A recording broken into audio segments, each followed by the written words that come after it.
Little Ham says it's time to rock and roll.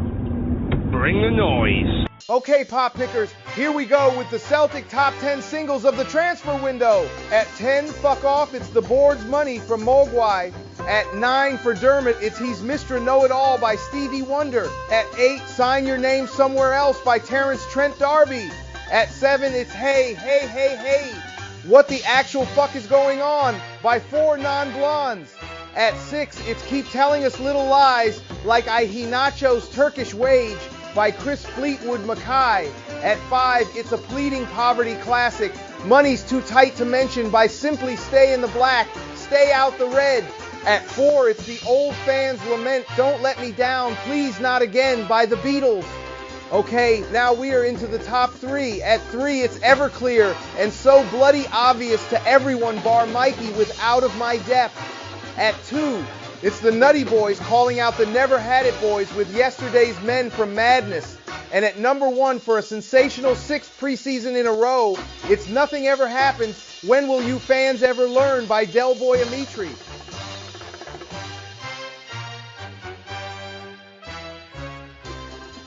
Five, 4, 3, 2, 1, go.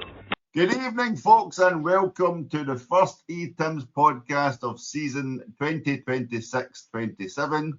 Thank you for joining. My name is Daizen, and I'm glad to say so far we have at least 2 of the motley crew. Welcome to Monty C for Conceded. Burns, Monty, welcome back. Thanks, Desi. Great to be back. Great. Okay, we'll come to that in a second if it is good.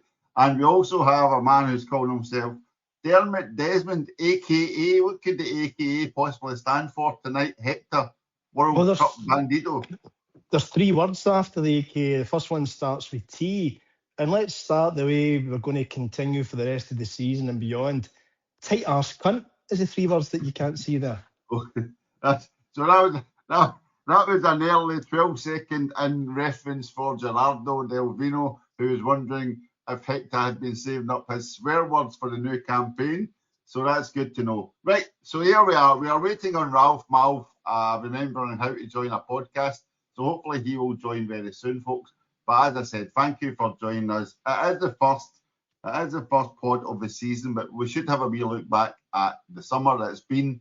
And the big talking point is, of course, Hector's World Cup adventures. Hector, how was it? What was the experience like? Any Celtic connections anywhere? On you go. It was fabulous. To be honest with you, my two boys. One lives there, as you know, and one's here. And we went over and nipped into North Carolina just for 2 or 3 nights to see the grandkids. That was great. That was actually fabulous, right? But then the 3 of us flew up to Boston night before the game against Haiti. From the minute we arrived at Logan Airport, it was just a sea of Scotland strips. It was incredible, all ages. It was genuinely people in your 80s, all places, Highlanders, Tutors, loads of Glaswegians, everywhere. We stayed in an area called the Seaport, which is, they spent a fortune there developing that area over the last maybe 10 years. First 2 nights, because the first night was late kickoff, was at 2 a.m. back here, but 9 o'clock over there. So I thought by the time we get back to Boston South Station, like they're sort of central, I suppose, would be late. So let's get somewhere central. It was fabulous. The stadium, just for those who haven't been, stadium's like going from Glasgow, maybe to Kilmarnock, maybe, if that makes sense, maybe 25 mile, Foxborough, outside of Boston. That was the worst bit. The worst bit was getting an hour and a half to 2 hours queuing there and coming back. And the second worst bit was watching Scotland playing football. That was the second worst bit. Everything up to the first goal against Haiti was good. Then it was pretty desperate. But do you know what? Genuinely, putting all that aside, the city of Boston is, Monty will know, it's Ireland Central. Ireland and Italy Central, historically. Was Monty no hiding in an attic all the time he was in Boston? That was the story I heard. Well, that might, and that wouldn't surprise anybody, I suppose, who's listened to the podcast for the last 27 years. But that South Boston's obviously historically all Irish. North Boston towards the water is Little Italy, I suppose. So we were staying downtown for 8 nights, the 2 boys. Boston was Irish bar. What was fabulous was it the bars had added on the Scotland, St Andrews flag, so the Irish flag and the Scottish flag outside almost every fucking bar, and it was magic, right? And lots of locals would turn up, some with Americans with Celtic tops, two with Rangers tops. But I would say it was a party. It was a party for the 8 nights. Didn't see one bit of trouble, one fight. The locals reporting 50,000 over the 2-week period. It's a 10-day period, Scotland fans, but that was no people there for the full 2 weeks. There'd be people coming and going back home again, or ones living in the States and Canada who came along to it. But what was funny was a few wee anecdotes. Some of the pubs genuinely ran out of beer, right? So get talking to a few of the bar people, and they were saying St Paddy's is the one where it's mental. Can you imagine? We're in Boston and New York. But they said more beer get drunk than in St Paddy's, which they weren't expecting. They knew about a lot of beer. So that made news headlines over there. And I think what that did encourage the locals, no big football fans, to come out. That added to the atmosphere. So he does. Then the Norwegians arrived. They were playing about 3 days after us. They're great crack with the bevy, and they're good fun. The locals turned up. The Moroccans were out, and it was just a marvellous, marvellous atmosphere. In terms of a couple of wee things, stadium number one, I mentioned kind of Kilmarnock for Glasgow. It's middle of nowhere. It's not even in a town that sits itself. But what they've done is they've got outside it, and it got me thinking about Celtic and how lazy people are. We've got lots of land outside the stadium that's sitting there unused, right? Foxford, they use it either 8 or 9 games a season, because NFL is either 17 games they play, excluding playoffs. So you either play 8 home games or 9 home games. So in essence, they're only guaranteed some seasons 8 home games, and it's got every kind of food and beverage outlet outside the stadium, only up on match days. And I'm thinking, so at Celtic Park, we've got 19 league games, plus you're guaranteed, 3 or 4 European games and Cup. We maybe get 25 games, 3 times what they've got. We could easily do that and make a fortune. And we don't, right? No lot of investment. I'd imagine the companies they'll build it, and they'll then share the profits between the New England and the people who are accountable for it. The other thing, the stadium, we couldn't match the stadium because it costs, genuinely, it's $1 billion plus. It's frightening. So that's no a complaint. Space age style stuff, it was amazing. But the funny things were, in the city of Boston, became a party. Scottish, Irish, American Irish, or just partying. Sing-song was brilliant, right? But what my favourite bit was, when we left after the game against Morocco, we left the next day to get into New York for 2 or 3 nights. But a lot of Scotland players were either going home or going down to Miami for the 3rd game. England were coming in. They were playing, I think, 3 days later. I can't remember who they were playing. But a lot of the pubs started shutting, and they were putting wee handwritten notices in the front of the window to say, just so you know, staff have worked incredibly hard for the last 10 nights, had a wonderful time partying with the Scotland people, but have given them the day off. And this was the day England's playing in Boston. So loads of the pubs had shut, and I can imagine how pissed off they were. So trolling-wise, fair play to the Boston folk. But out of party, guys, party 10 out of 10. On field performance, 2 out of 10. I'm being generous, but as a trip, 10 out of 10. Magic. You just literally, talking to you, listening to you there, actually reminded me Steve Clarke actually resigned. It's totally left my brain, totally. That's how much. Any Celtic or Celtics experiences on your trip? Yeah, we went to Fenway Park, which is a famous baseball stadium. For those who don't know, there's 2 or 3 really famous, but Fenway's no change. It's really, really, it was brilliant. There were several thousand Scotland fans there selling beer and singing away, and all that was good. We went down to the TD Garden, which is the Boston Garden, pretty much where the Celtics play, but their season finished. Did the tour of that. That was great. My youngest, he's a massive fan. We jumped up 30 minutes to train up to Salem, 30 minutes away, the old Salem trials and all that. It's a beautiful wee town. And then you got the boat back right down the coast into downtown Boston. So there's some things were great. Punters were great. It was just a wonderful, wonderful party. And actually, it looks like they're looking to direct flights next spring from Boston to Glasgow. So it's amazing how, I think the Irish are the same. when you go to the World Cup, you're representing yourself, you're representing your country. You want to go there and have a good time and not be an arse. Ireland do it really well. I think you were there in the USA '94, Monty. Had an amazing experience, right? We were the same. You go there and have a good time, and you know your team's no great. Shit, we know that. But it shouldn't mean that off the pitch you can't have a fabulous. And that's what happened. It was really good.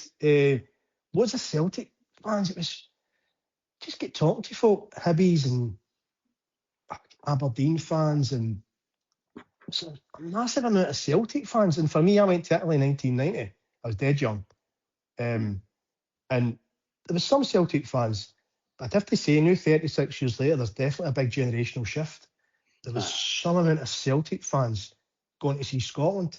And don't know what's, maybe that's the whole independence. Maybe the young team feel Scottish. I don't know. Do you know what? Let me tell you why that is. That's an economical thing, because all the Celtic fans have been educated in the last few generations, so they've all got the good paying jobs now. So they can afford to go and follow Celtic. You know what I mean? So we've kind of right up the ladder. It was noticeable. It was very noticeable, right? He's saying that Really there's an unseen Fenian hand behind the Scottish support in the Tartan Army. I am, and it's wearing lots of jewellery. But I would also say, right, there wasn't a lot of club talk. You know, you'd have a couple of bites. Yes, chat away for 10 minutes. Invariably, if you're talking to a Celtic fan, the border cunts, right? There was a common theme, but it was mainly about having a good time, right? Getting the songs on and all that, and you'd have loved it, Daizen. They were letting you take control of a lot of the bars. You used to take control of the music. It's because it was Scotland, right? Things like Delamitri were going on, the Proclaimers were going on. So it was just a cracking, a Deacon Blue, you know, the stuff. Became a great party. And I've genuinely had a fabulous time. Do you know that was strange? We went down to New York for 3 nights on the way home, and I wanted to go back to Boston, and so did my son. And we were in the middle of next to Times Square. Yeah, we wanted to go back to Boston. Yeah, but you stay in the suburbs now and all. You're used to the wee small local places. You don't like the metropolises anymore. You know what I mean? Boston's like Glasgow. It's like Glasgow to New York. See, Glasgow to London. Boston's like Boston to New York. It's like Glasgow to London. Boston's walkable town centre, like Glasgow is. Yeah, no, but obviously. From your perspective, it's like Bishop Briggs to Springburn. You know what I mean? You like the comfort of Bishop Briggs, but you get scared in Springburn. You know what I mean? So you've changed. Here's my thing, right? So anybody ever says to me again and anybody ever moans about Glasgow ever again, I'm going to go for them verbally with a ton of bricks on them, right? I tell you why. Boston was mobbed, and you're having a party. Pavements need repaired, like any other big city, right? COVID's had an impact. You can see it. Architecture's got some lovely old stuff, but some shit modern, like 70s stuff that we've got in every fucking city. We do it in Manhattan for 3 nights. Manhattan's one of the dirtiest fucking places you'll ever see in your life. And people talk these places up because obviously it's got all these wonderful fucking skyscrapers and, you know, you name it, it's got so much to do. It's a dirty place. So I was sick of hearing folks slagging your own place and they talk up these other places and they've never been to these other fucking places. So, but I would just say, Boston folks, if you get the chance, more so now, I think the kick on for this summer will be fabulous. And there's so much to do in the city and outside the city. The coastline's just on your doorstep, isn't it? So beautiful. Great. Okay. So before I forget, I was watching Matt Damon on a wee clip for I think Jimmy Kimmel or whatever last night, and he was retelling one of the famous stories from the Boston escapades. So I have to ask you, Hector, were you one of the Scottish fans who booed the girl buying water in the off licence? Well, funnily enough, no, I wasn't. But see the one they're talking about, we were staying right next to it. Right next to it. And some of the pubs were running out of beer, which they found dead amusing. But I think the big thing was that, and you don't know till you live in a place, and I think 8 nights downtown, you get a feel for a place. The locals were you talk to, more friendly. They said that Boston had kind of lost its fun over the last 10, 15 years, and we don't know this, right? A lot of it would have been pre-COVID, but a lot of it COVID, when all of us took the hit. But a lot of it's gentrification, so folk maybe living who came from the south having to move outside. So the city changes, but they were saying bars were shut at 10 p.m. nightlife, 2 a.m. curfew. So what they were saying, they were hoping the energy and they were coming out would kick on for the city. But things you would never guess. You'd never think that, would you? But it was great. Loved it. And the other thing was they took to Scotland, massive Irish Italian. They took to Scotland, but they know about England and the history. And they're really fucking switched on, man. They know their stuff. You know, one guy said before I go, one guy said to me, we've got the flight for Boston down to, what's the one at New York, not JFK, the LaGuardia? Not LaGuardia. And we're walking, getting off. That was the plane. Alan McCoy was on that flight. Remember I sent you a wee message, Alan McCoy on it, right? No, I didn't talk to him. I couldn't, just couldn't do it. Because he bore the fucking life at me. And this guy was walking off. He went, "You at the game yesterday, New Yorker?" I went, "Aye." He went, "I know my fucking history up the ra." I was like, "Oh, fuck's sake, man. The flight." And he shouted it. I was like, "All right, okay." A big fucker with red hair. You know what I mean? But that only happened that kind of once. But it was just great. It was great. And if we get there again, hopefully in 4 years' time or 36 years' time, and none of us will probably be here, I'd go back again because it was fabulous. It was great. Am I right in saying that the next Euros are Scotland, Ireland, England, Wales are hosting in 2028? Two are guaranteed. Two have got guaranteed qualification, right? Of the four. Aye. I don't know how that's going to work out. So in effect, all four should probably qualify. There's 2 spaces guaranteed for the host nations if they don't qualify. The expectation being that England obviously will qualify, as long as one of the other 3, as in Ireland, Scotland, and Wales qualify, because the North excludes. Northern Ireland. Is it Northern Ireland or Ireland? What one is it? I don't recognise the first one. What was it? Sorry, I didn't catch it.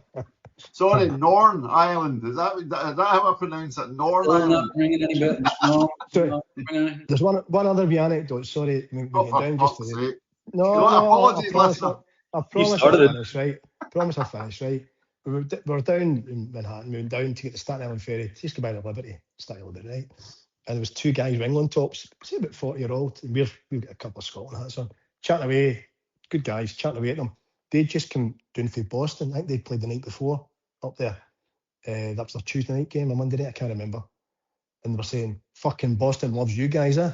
Well, like, what do you mean? Because we got there and half the bars were fucking shut. We had a fucking party. They said all they were doing was talking about you guys. Fucking Scotland. And it goes, Jesus Christ. It was great. So anyway, that's it. I'll fuck up now. Marvellous. Thank you very much. So thank you, George, the listener. That was Hector's 15-minute World Cup review.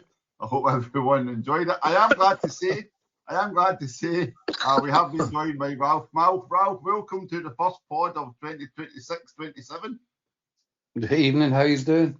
Welcome. I'm good. Listening to that, by the way, Ralph? See, Ralph, that's because you're somebody that's like an interest in people. Desi's no.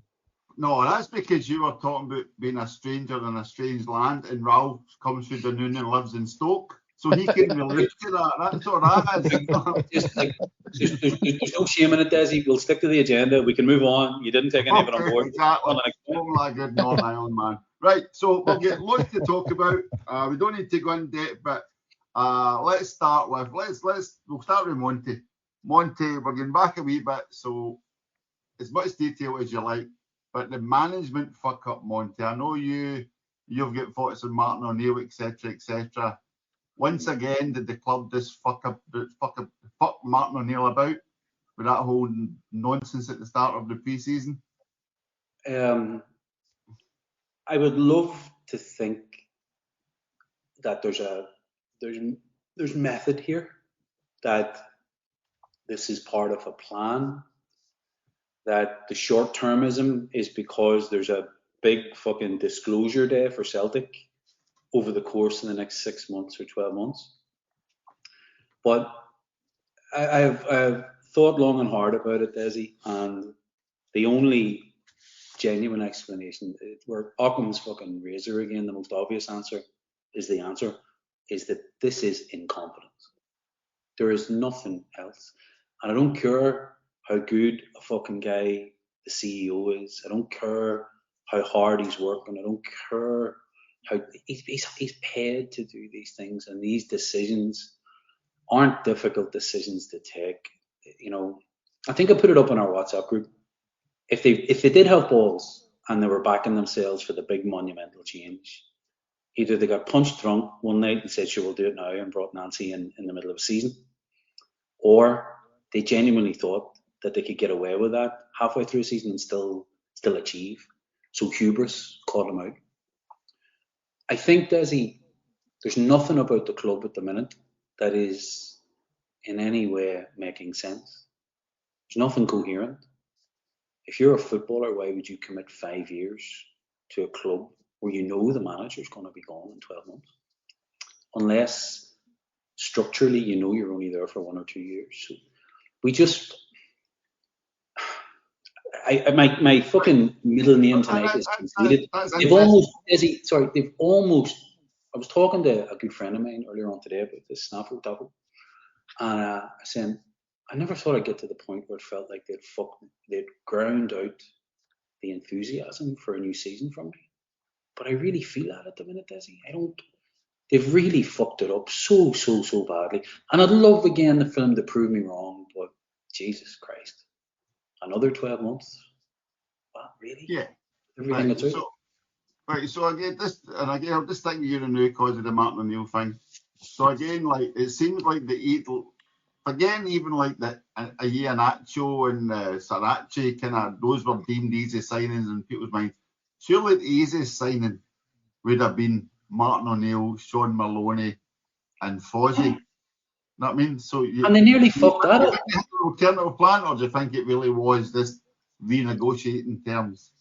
It's the absolute lack of understanding of, oh fuck, you could start from the top on fucking negotiation positions to human fucking nature to money to timing to a strategy. Desi, there's so much that's just a complete... The CEO went on holiday for fucking the 2 busiest weeks of the close season. He fucked off to Italy. Really? And he what can't happened? What happened? Either what happened when he came back, or what happened before he left? It's his fucking job to make sure that whatever was needed was done before he went. They planned it so each of them would be on holiday in consecutive weeks. That saves the June wages in players. Monty, can I ask you a question? Monty, can I ask you a question while you're talking about this, right? Just to throw you, because you're talking through it. But the one thing to remember, going for you viewing this, Robbie Keane was out there as probably, it was all out there. Desmond wanted Robbie Keane as the manager. There was a massive backlash. Do you think, if you add that into the mix, what's your thoughts on that? Do you think that he did want Robbie Keane? Is that what caused the fuck up then having to go to Martin O'Neill? I don't know. I genuinely don't know the answer. What's your thoughts on it? No, I do believe that, Des, or Hector, and all of the talk in Dublin and all the talk in Dublin football circles was Keane's job. Keane turned it down when Nancy turned it down. We went to Keane first, seemingly. He said, no. And then he came back and said, well, look, I've got other options and I want to look at the Premier League. And he's still out of work, by the way. I think, again, executives misreading the room, not reading the tea leaves, being so out of touch with the sentiment of the fan base, which we know already. And I hate to start the fucking year on such a downbeat negative or angry tone, but fuck me. You're bang on. I don't think they thought the blowback would be so significant. But how the fuck can it not be when the guy you're about to hire is working in a fucking absolute genocidal lunatic fucking asylum and happy to do so and happy to play the bullshit politician card? There's a reason why Wilson is still an interim chairman, by the way. There's a reason why Wilson's also grown a wee bit of public balls. And whatever that reason is, I think will play out very, very shortly. I think he's still public because if they do fuck O'Neill over and O'Neill doesn't get through the Champions League qualifier, I have it on very, very fucking tight, connected, sort of close to the man that he'll walk and he'd pull the whole fucking thing down when he walks. I don't know him. 75 years of age. Would you destroy your entire reputation because some fucking idiot on $1 million a year won't do his job? I'm staggered he's still here, if I'm really honest with you. Which then leads me to the last conclusion, which is he's got to be totally privy to all this and he's part of the problem. So we're in this weird, ugly, and only Celtic could pull this fucking mentality out of the way that we ended the season. It's just, tell you, conceded, hands up, fucking take it. I'm done. Okay, It would okay, break it. I'll bring Ralph in. Right, so that was the Martin O'Neill aspect, Ralph. But the big talking point of the summer, I think we'll all agree, is the big loss of Gavin Strachan's laptop. Gavin Strachan even walked away. That's how bad it is that Gavin Strachan walked away to join West Brom. So the whole Sean Maloney Fozzie fuck up are fucking the guys about, Ralph, for the sake of probably a couple of £1,000 a week or whatever it was. This madness is it was embarrassing. I think we should carry on listening to Hector's stories about Boston. Yeah, so back to New York anyway. The problem we've got, I think, is, and we've always had this problem, is a lack of communication between the club and between the support, because there's been that many jaw-dropping, astonished moments this summer where let's start at the start. Let's start with the Maloney and Fozzie and the Gavin Strachan, the management mess up. The first thing that comes to mind when Strachan's away is you think, thank God for that. And then there's the carry on over Maloney and Fotheringham getting offered less money, which became a kind of media narrative instead of actually looking into what it was. And so you do a wee bit digging, you find out it's just a restructure of the wages. It's not actually what it's been painted to be. And you need to remember, we'll always have this media narrative against us. How do you know that? Sorry, how do you know that? It's a restructure of the wages. Because some drunk guy in a pub told me, which is kind of how we get into it. What I'm getting is, no, I don't mean it in the bastard way, but you're throwing out the media, you're throwing out things that we don't know if that's true or not. But exactly, and that's what the media are doing. And because there tends to be a mood amongst the Celtic support, and quite rightly so in a lot of cases, that we are being messed about by the board, we are being kind of treated badly and badly run, that the media are happy to print stories like that, and we're happy to jump on them. The problem that I'll get back to is the club are doing absolutely nothing to either correct that or put out at least their version of events. Okay, They're just happy to let everybody talk. I'll come to that later, kids. I think you hitting something without hitting on it there, Ralph. You kind of missed a point that I'll make later on. Right, first of all, this is my first apology of the season. Right, I've got an apology to make. I would just like to publicly apologise and say, about 18 months ago, maybe a year ago, I said, if you want to win the league, Celtic should spend £2 million and go and get Derek McInnes and Lawrence Shankland. It's now been shown that Rangers have been listening, and they have gone and gotten Lawrence Shankland and Derek McInnes for nothing. So clearly, I have to apologise for wasting £2 million of good Celtic money, because Rangers have been clever enough to wait and pick up Cammy Devlin for nothing. So Rangers are basically the new Hearts. That's where we are, Hector. Rangers are the new Hearts. Apart from I've took it already for you, Desi. Apologies, Hector. We did get our set piece coach. So we do have Hearts as set piece coach. He's replaced Gavin. By the way, Gavin Strachan, it's interesting. You hear players' comments and all that. But Gavin Strachan, apparently, the players thought he was fabulous. We have a laugh and all that about the laptop. Understandably so, right? He's sitting there in the dugout with the laptop. But apparently he was the guy that took the bulk of the first team training. Yeah. And the players loved him. Yeah. So it's just, sometimes it's about perception of things, isn't it? And if you don't like somebody or you do like somebody, you'll take their side or not take their side. But apparently he was well regarded and liked by all the players. Sorry, Hector, to jump, just slightly go across it. I had the unfortunate honour of watching half an hour of the game just gone past, and we'll talk about it. But there was a clip that panned to the Celtic bench. Not that it would have been difficult between the fucking 22 people that would have been in the stadium. I actually think, Desi, there were more people in the ground for that couple of games I played at Celtic Park. You'd have been there. I was there. I had the joys of seeing you score at Celtic Park. We don't mention it very often. Yeah, I don't talk about it a lot. But the camera panned to the bench, and the three coaches were there. McManus, Maloney, Fotheringham, and the set-piece guy with a laptop. And O'Neill was sitting, it's all about the sort of table sort of politics. he was sitting, he's like an old fella sitting, just watching a game of football on a seat separate to them at the end, doing nothing, just sitting there with his shades, just casually watching a pre-season game of football. The dog at his feet. Yeah, seriously. Cup of tea. All he needed was a cup of tea and, a couple of wee sandwiches, and he could have been at a fucking GAA club match. And I was thinking, like, what's going on? What the fuck is really going on at this football club? So maybe we're missing the trick, as you say, Hector. Maybe there's a lot of positivity in the background with the coaching structure, with the squad that's there. Like, we've got rid of, is it a dozen now, Desi? No, well, I'm coming to that. No, that's a quiz we're coming to very soon. That's next. Desi, what was your question? Sorry, did you ask me a question? No, my question was, so, Hector, the Huns are the new Hearts. That is where we are. That is one of the outcomes of the summer. You've had your public apology, right? And to be fair, you've done it. And I think as a parent, I think you should. I saw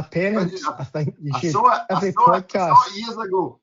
Every podcast from now until the end of the season, I think we should start that. Every podcast with your public apologies, your parents. Think of it as a decade of the rosary. Okay, I'll do you a deal, Hector. I'm happy to apologise now on the podcast. If you and Monty are also happy to apologise if and when it's proven that your positivity was misguided and the board are actually fucking hopeless, because we're going to get to a stage of talking about signings, and I guarantee you are full of optimism somehow. Right, but we'll come to that. Desi, I fucking guarantee you're wrong again. Right? You're part of the comms team under Michael. You're not reading the room, fella. No. So just back. Carry on. I was going to say. So for me, we've all had our opinions. Some of it right, some of it wrong. We talk about the board, right? But invariably, it's evidence based. So if we go back to last summer, evidence, fuck up, right? Summer before, again, up to the very, very, very fucking last minute, where Nicholson was outside St Mirren's ground, where fans were shouting at him. This is 2 summers ago, remember? This is the weekend before the transfer window shut, and we got automatic qualification into the Champions League that season. People shouting at Nicholson, fucking get some players in, and Lowe had to step in. He had to speak because Nicholson can't communicate, right? Which is, anyway, we'll come to that in a minute. So history, when history repeats itself time and time, there's a pattern, and the pattern's clear. The pattern is they do not like spending money at all where possible, and when they do spend it, there's some constraints with it. One, it wasn't even tongue-in-cheek. They don't like spending money in wages in June or July. They just don't like doing it. And two, they like to have somebody sold first before they bring somebody in. Now, I totally get that if you're cash strapped or money's tight, there's not a lot of cash there, right? But when Palmer went and they sold the boy to Japan, they get, was it £1 million from that boy as a defender? They got about £4.5 to £5 million and let a lot of people go in the contracts and their wages. Then they brought in Duran. It looks like Daizen's about to go to Ipswich for 10 million. And guess what they'll do? They'll pull the trigger and bring in. Rather than, we've knew for months Daizen's going. We know that Engels is going. We know that Rio's going. Possibly Alistair Johnston. But certainly that if you think of Daizen and Engels, there's 35 million pounds there. We know that. There's nothing stopping them going out there now, getting players in for the start of pre-season, right? Bed them in with their teammates. But time after time after time, they don't do it. And it appears to be 2 big reasons. One, Michael Nicholson doesn't like dealing with agents when it comes to buying players. And that's his public words. We've got evidence there from the Irish Celtic supporters. Yep. Doesn't like dealing. And the other thing is, Dermot Desmond appears to have this iron fist control over the CEO, where they have to go to him for approval to spend over £2 million or £2.5 million. It's a crazy situation. Your CEOs having to have to fucking do that in the first place. This is where... Technically, they have to go to the finance committee. And this happens to be the finance committee is made up of non-executive directors. and Dermot happens to be a non-exec. So this may be it's Dermot they're trying to get to, but it just happens to be. But there's a structure there. That's the excuse, right? So quick quiz. Who can name the players that have left? Hector mentioned Palmer and Inamura there. Anybody else, Ralph? Iheanacho.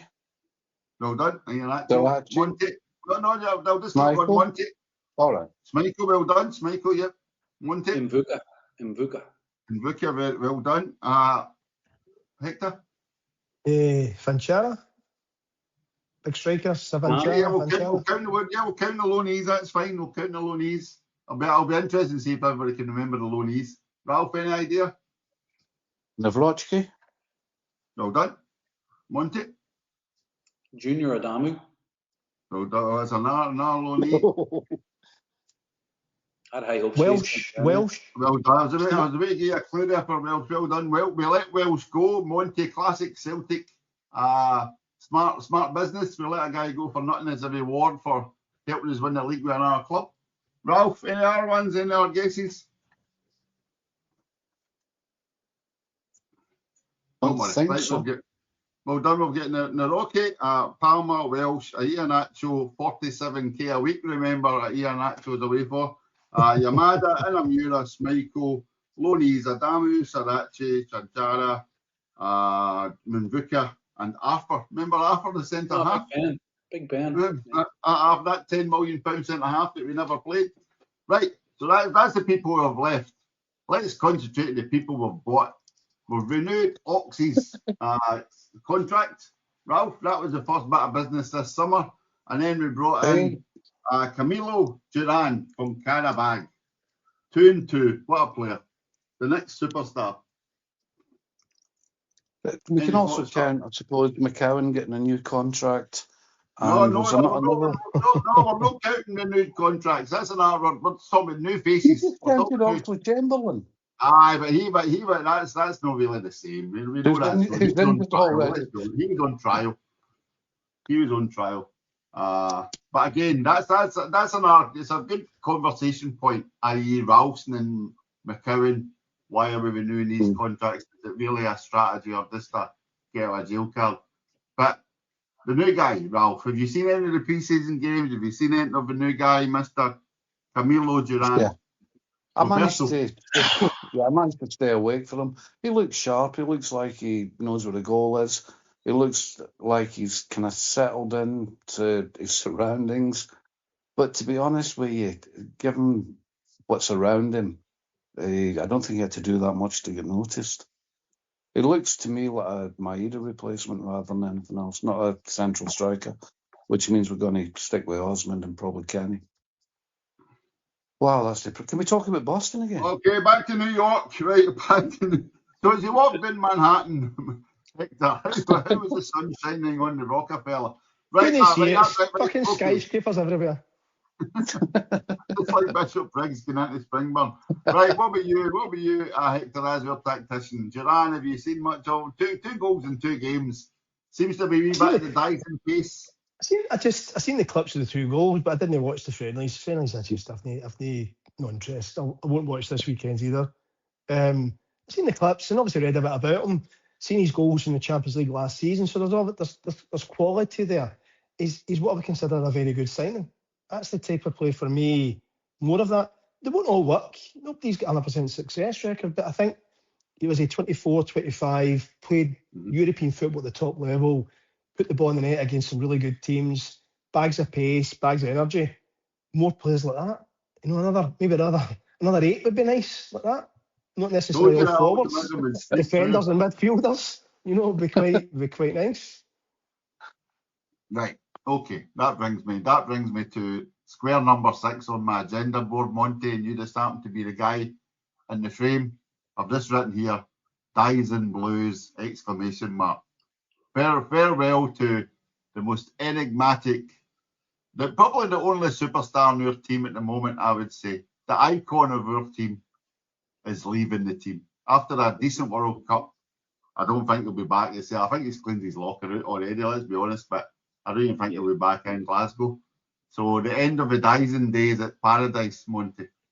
What do you think? We got 4 years out of him for 3.5 million. Was it 3.5 or 1.5? Actually, one. 1.5. 1.5 Yeah, million. it was cheap, wasn't it? Was it no free Yeah. movies for him and Hatati? Yeah, we're We came at gonna. the same time, remember? That's right. We're gonna flip him for 10 in his last year of his contract. We held on to him for a year longer than he wanted. He huffed and then he came to life because O'Neill probably had a good word in his ear and said, "Look, fucking need you, but look, you can go." Which is probably why the exit price is so low. But then there's other angles to that too, Desi, as you point out, the enigma. His performances the last 7 or 8 games of the season will be the stuff of legend because he, along with Iheanacho, won us that league. The overhead kick that is the backdrop to your head there, it looks like his foot is coming out the back of your napper. That on itself, hang it in the Louvre. Just everything about him in that last sort of month and a half was what we'd got, Desi. So a fantastic piece of business. Huge gap though. Hector always talked about the pressing that Maeda does. It's the equivalent of 2 guys. And I don't care how good the next guy's going to be. This guy's just unique on it. I can't think of another footballer that does that in world football. We miss him. It's not interesting at the front, Monty, because he was quite happy to do it at the back also. I mean, he was up and down the pitch. It wasn't as if he just took the first 40 yards and this is my bit. It was up and down, up and down. It must be a dream to coach. And also, like Postecoglou talked about him having elite level sprint and recovery. We won't have anyone at elite level in our squad, I would argue, by the time the transfer window closes. We have some potential, but what a great player, Desi. Arguably more important than Kyogo, even given Kyogo's contract. I would say so. So yeah, we'll miss him. Best of luck. Yeah, right. So Hector, I'm going to come to you. What does this mean for Celtic football-wise then? A total rejig, or was it this? Is that just an outlier from when he came to when he left? That we've never seen it before, and we'll never see it again. He was unique. I mean, we've spoken about this for 2 or 3 years now. He wasn't just a left winger. He would play striker. He'd go back to left midfield, all the way back to left back. He'd end up in central midfield. He was a kind of unique in terms of the energy and pace. He could cover over 90 plus minutes. I don't think so. But it depends on how we want to play next season. Do we really know? We can't play the same as last season. That was awful. It was slow, so slow. But I'm just thinking the players we're linked with. And that's all it is. The players we're linked with in strong numbers this week. Duran's got lots of pace, movement, good. The young German midfielder appears to be a proper creative. Bit of a buzz bomb in midfield with energy and pace, picking a nice pass. The Egyptian winger, what we've seen at the World Cup, lots of pace, trickery. And then Ho, the Bodo striker, he's your standard number 9, isn't he? That's the Egyptian winger that Ali McCoy was raving about. And I happen to say, as soon as he signs for Celtic, Ali will forget he's ever saw that guy again. Because remember, I think he set up 2 goals. But the thing about it is, even if we don't sign, and listen, we know the Celtic board, they take too long to close a deal. They'll be arguing over 50 grand now, no doubt, with Bodo Glimt and Oviedo in Spain. But there's strong interest in them. So that type of player, there's pace there. All the players have pace, especially the wide guys and the midfielder. And the striker's got a bit of presence about him. So it's not him. It looks as if Neil's wanting somebody like that as the number 9, a bit of presence, and they can compete in the air and hold the ball up. So it'll be interesting. It has to change. But do you think 2003 football fits in 2023? I'm not being cynical. I'm just genuine, because you did see different styles in the World Cup. It was a lot of same style of player, athletic builds, but there was different types of play. Martin O'Neill's right in one way, right? Regards, because people do, even your comment there, but people will take the piss out a wee bit about that. You hear it online and that, right? I think it's a wee bit disrespectful towards him. But his point is more about getting the ball forward quicker. I think he gets annoyed when any team keeps the ball at the back and it feels like they're aimlessly keeping it at the back just for the sake of keeping possession. It does feel that way sometimes, right? I think that annoys him. He doesn't mind possession as long as it gets the ball quicker. So rather than take 25 passes, I think he's of the view, well, do we have to take, can we not do it in like 8? So do you think Martin O'Neill's somewhere in between the Brendan horseshoe of death and Ange stop fucking passing it backwards? He's somewhere in the middle of that. But Brendan's horseshoe of death really came to its own last summer when Kyogo had gone, when Kuhn had gone, and we lost that pace and energy. That's what it really. We didn't have that. If we're looking at the players we're looking at right now, and we're not saying we're going to get them, that brings that pace and energy back. So I think what he wants is he still wants that fullback to get forward. He wants presence in the team. I think we all agree with that. It's good to have 2 or 3 big fucking 6'4" guys, especially defenders, maybe a solid midfielder with a bit of presence, a striker. That's fine. But I think he wants the ball forward quicker. That doesn't mean a punt. You know, it doesn't mean a punt to this fucking striker's head. It just means, look, rather than take 14 passes, can the midfielder turn and pivot, hit it out wide? Can the fullback get it forward quicker to guys' feet? I agree with that. 100% agree with that. I think his frustration was that he felt maybe that Fozzie and Maloney, it was taking too long to go forward. And I would agree with that. Totally agree. Okay, Ralph, what about you? Any specific Daizen thoughts or memories that you always look up to the stars and smile, remembering that dynamism of Billy Wiz out in the left wing? Yeah, that comes back to the running, especially the game against Hearts. Not so much one against Rangers. That was more of a surprise than something they'd been working at, the overhead kick. The finish that was initially called offside, that was my favourite bit. Maeda was a footballer. You couldn't say he's a striker, a winger, whatever. He was a footballer that ran, tried to score goals, tried to stop other people scoring goals, and it's been a while since we had somebody like that, and I think it'll be a while again before we do. But yeah, I'm going to miss them. A lot of people do forget. Who wants to go to Ipswich no matter what they're paying you? Right, you haven't been there. Well, okay, I'll answer that in a second, but I'd just like to say, I think one thing about Maeda is you don't hear many people talking about the previous season. It's just the drop-off from the previous season.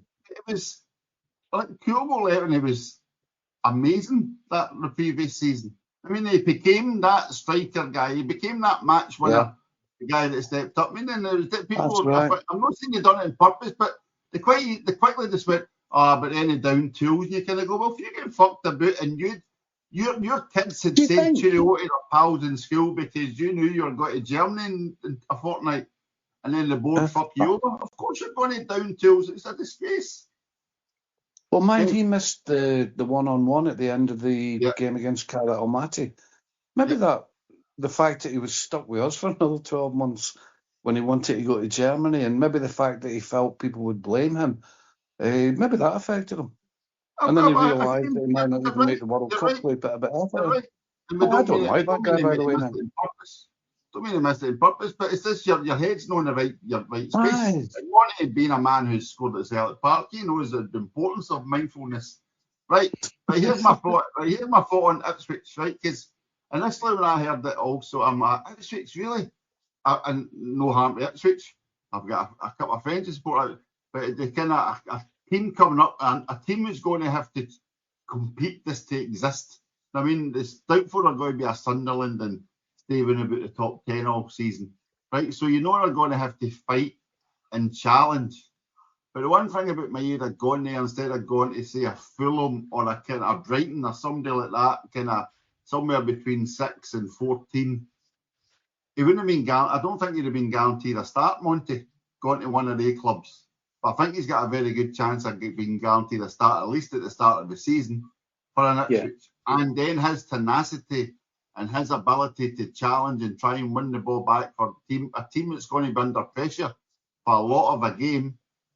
That's when I think his quality could really shine for a team like Ipswich. You know what I mean? A team that's going to fight. They're not a big glamorous club, but it doesn't matter. They're going to play that type of football at counter-attack, and then the ability to press when you do get up the pitch to try and retain your positional sort of, gain, if you can call it that, when you're trying to get out. Maeda will be invaluable to them for that, Desi. And it only takes him to have one good season, and then he can get a move to a bigger club. But you touched upon it at the start, the enigma, the inconsistency, the fluffing of the simple ones.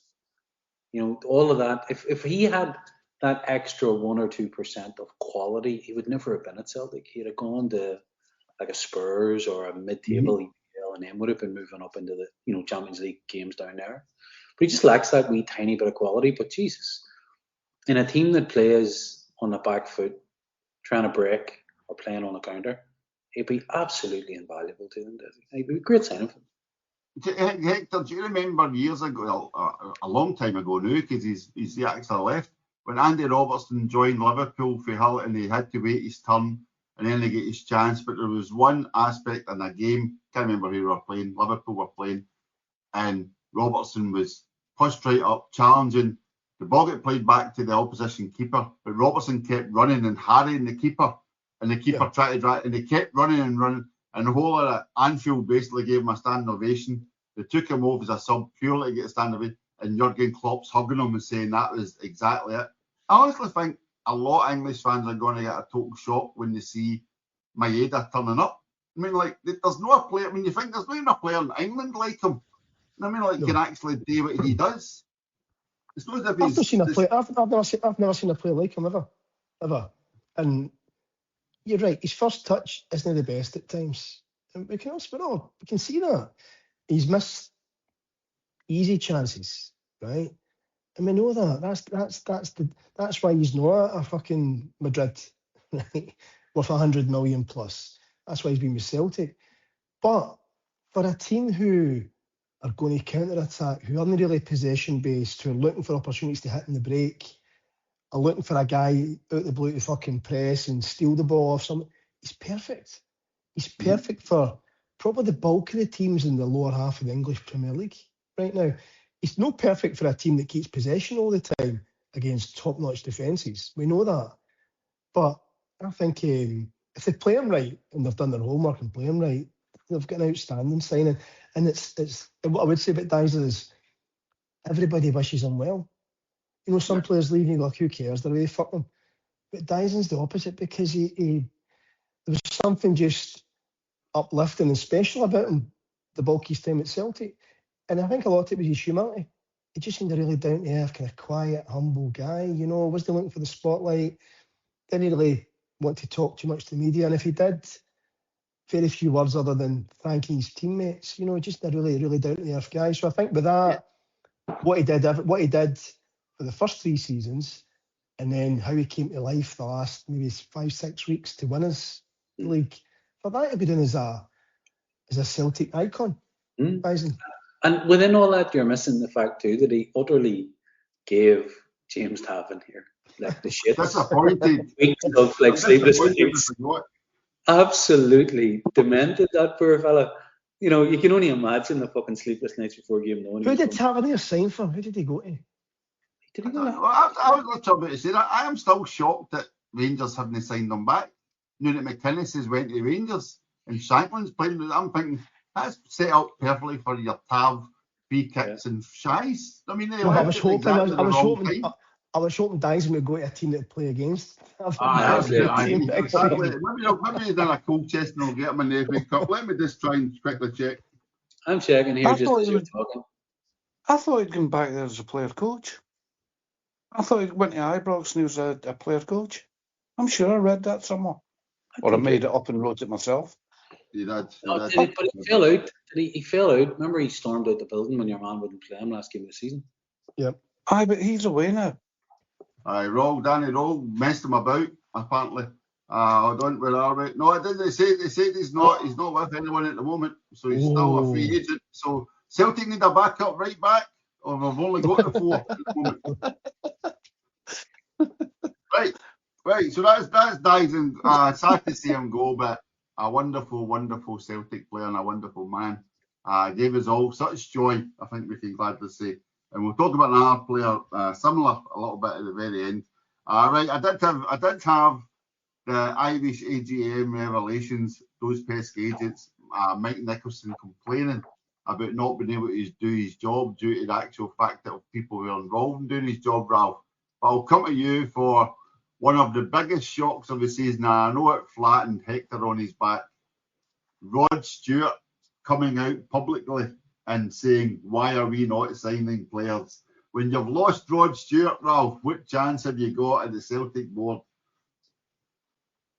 Again, what is it that these people feel the need not only to say something, but the people that report it feel the need to go and ask their opinions? Right, what is he now, about 89, 90 or something? Jesus Christ, these are people you wouldn't even let control. Ralph, they never asked his opinion. He put it on, was it Twitter or TikTok? Instagram. He did it himself. He put it on himself. At that age, you should take the phone off him. But it's what he said's wrong. Sorry, it's what he said's wrong. But how in this world is it relevant? He's a Celtic fan who's got concerns about us not signing players. Ralph, there's only two players. There's only two people in the world get a seat for life at Celtic Park: Rod Stewart and Billy Connolly. You know what I mean? So Rod Stewart comes out, and Rod Stewart, who is quite quick and open to criticise people like the Green Brigade, etc., he actually comes out and criticises the Celtic board. That's news. That's an actual news item when one of your aficionados actually comes out and says, what the fuck is going on? Who sits with them at all the home games? He sits with them. And away. He turns up half the away games with them. But is this not part of the problem, though? Oh, come on, if he wasn't a singer, it'd just be an old drunk that you met in the pub before you went to the ground. Absolutely irrelevant opinion. You've just blown his Highland Jesse. You've just blown our Rumour Mill Mole cover that was Rod Stewart. Jesus, how are we ever going to report? But here, it's not surely that's part of the problem, right? Mm-hmm. We talk about the executive team and their inabilities. Very clear. Their inability to communicate, their inability to negotiate, their inability to do deals. They're not growth executives. They're trough, whatever you want to call them. They're people who are there to do throughput, get as much money in, keep it. I did a quick calculation, by the way, because my head's spun into this at the weekend. I was at the All-Ireland hurling final on Sunday. Okay, it is. No, it's relevant. Hold up. I actually bought a program, and in the program was a very clear graphic as to how the GAA spend their money, broken down into percentages, how much goes to. So, in summary, 83% of all the money that goes into Croke Park and the GAA goes back to clubs, county boards, structures, support, insurance, all that great stuff. I went, we can't accuse the PLC of underperforming, because as a PLC, they're doing well. But when you then get into the money that these people pay in tax, and then you look at the ethos of the club, Desi, a very, very quick calculation on this, my good Chinese friend Deepseek. Our total percentage, we paid 11.5 million 2025 in corporation tax. Our contributions to charity, which would have reduced that tax bill, were between 3.5% and 4.3% of the tax bill. It was 0.35% of our turnover.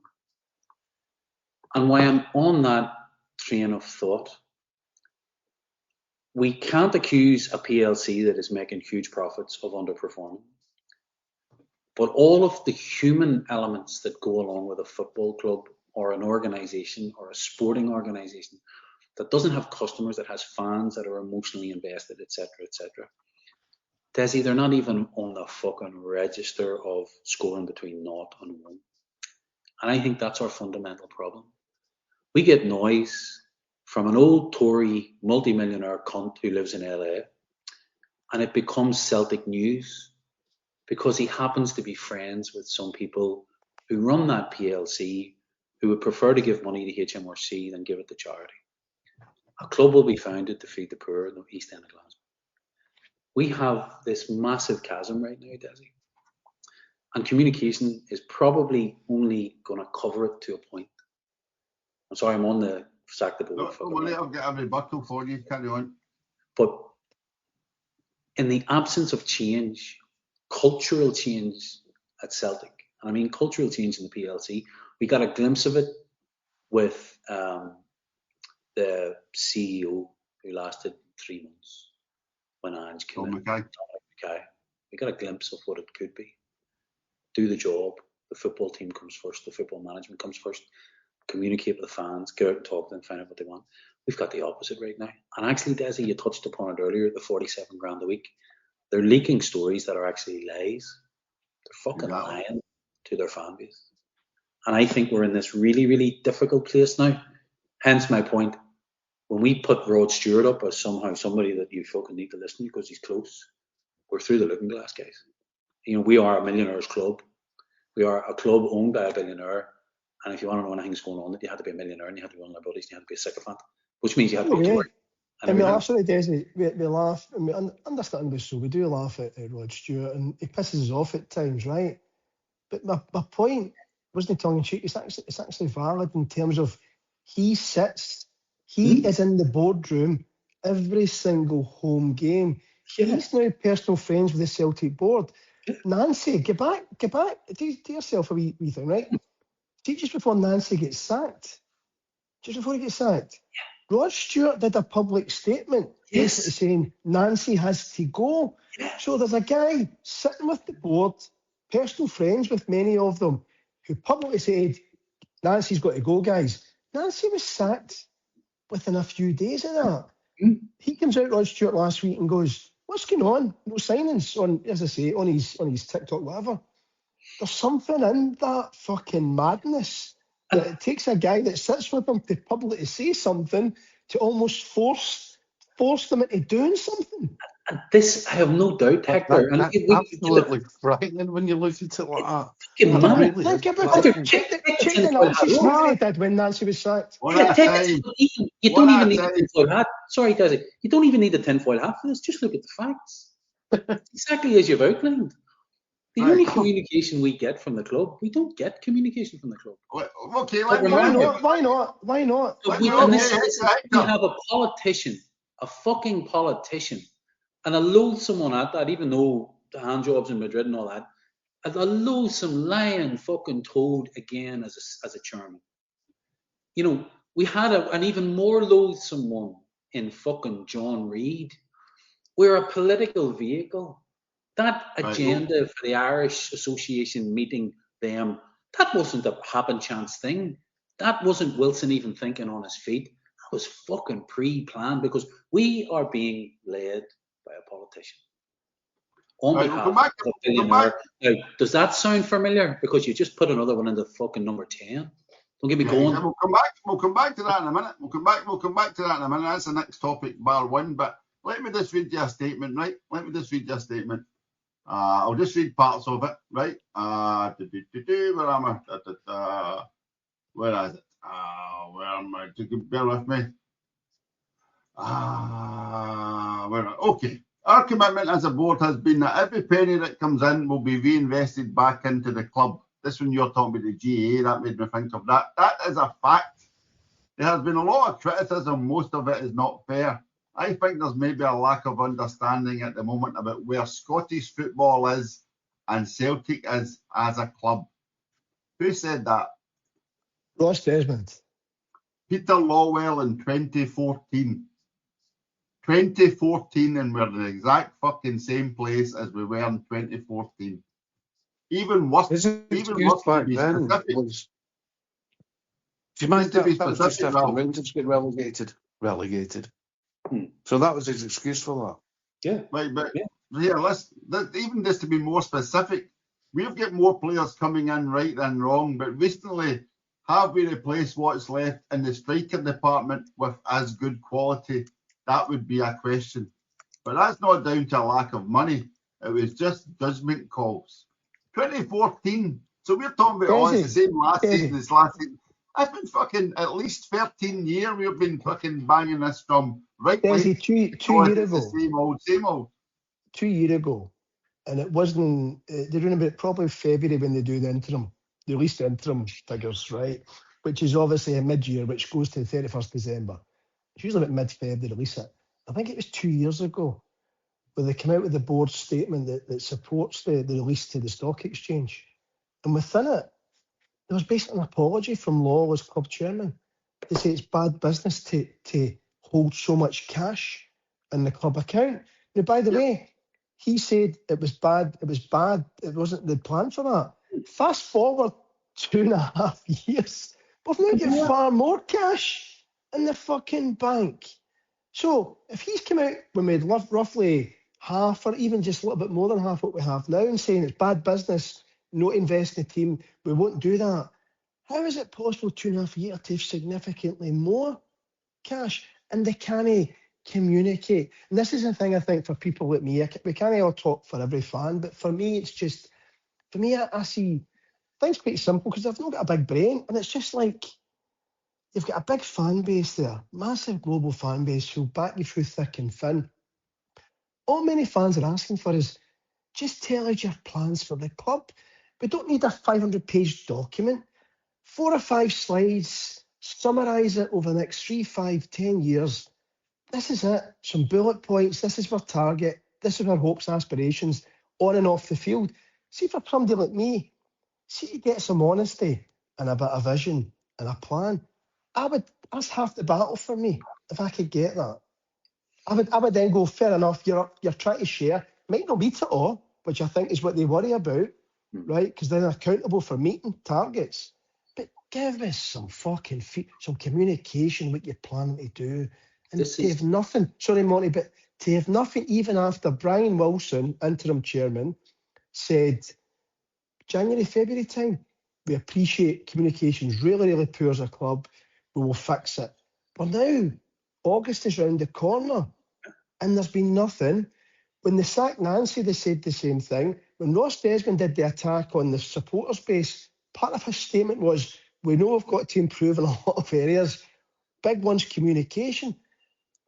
And yet, a year later, we're still not getting the very basics you expect. And that's what I can't get my head round. Two things. Sorry, Desi, because I know you're one of them. Did we not hire a guy from St. Aloysius into the head of communications role? It's not the comms role, it's one of the business. It's a business role, isn't it? It's no business relations, but business relations.